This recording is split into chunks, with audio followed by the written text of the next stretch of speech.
morning, Esther. I'm Marilyn. I'm the nurse practitioner at the clinic here. I see you're here for a new prenatal appointment.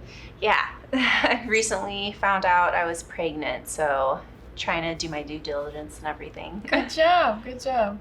So how far along do you think you were when you realized you're pregnant? I found out like after I missed my first period, and then I decided to take a test. Okay. And from what I can tell from the history stuff that we were given, you're about 10 weeks right now. Mm-hmm. Yeah, okay.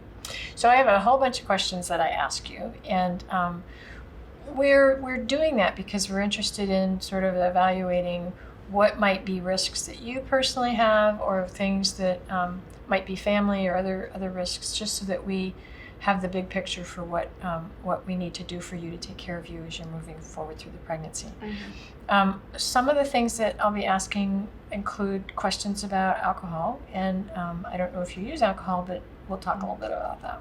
Okay. Think about your drinking in the last year, and what's your pattern look like before you got pregnant? So in other words, how often would you have had a drink? I would say 2 to 3 times a week, probably. Okay. Before. Mm-hmm. And when you were drinking, roughly how many drinks would you be having on that occasion? Anywhere from like maybe 2 to 4 drinks. It Okay. probably depend on like what the occasion was. Like if I'm going out with my friends, probably drinking a bit more than normal. If it's just sort of a sunny day and we're going to a brewery, maybe 2 drinks. Okay. And how often would you have had more than 4 drinks? I would say no more than like once a week. Okay. Mm-hmm. Okay. So what you're describing for me is a level of alcohol use that might be a little bit on the high side.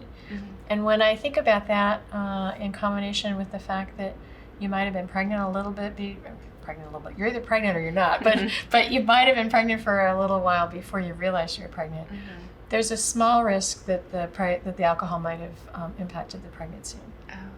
Because we know that even early in the pregnancy, the organs in the baby are developing, the brain and the body.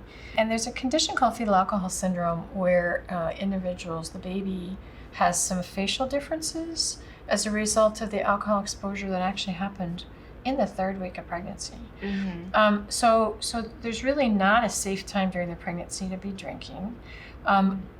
Having said that, I don't want you to do the freak out because I know that's where you're going right now. Yeah. It's really quite variable in terms of how any individual woman's drinking might be impacting her pregnancy.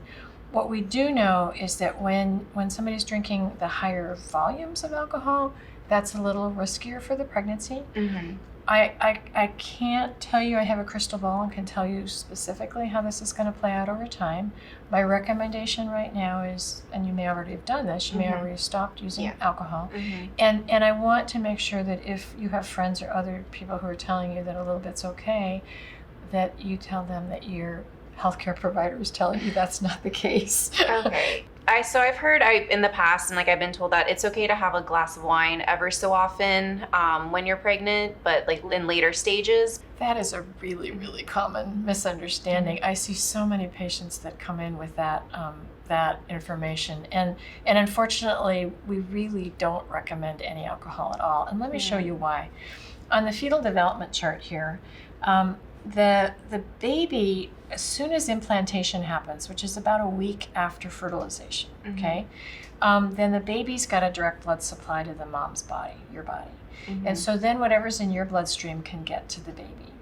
And we know that even early in pregnancy, structures and other parts of the baby's body can be impacted by the alcohol, because alcohol is what's called a teratogen. It actually has the ability to kill cells and alter how they work.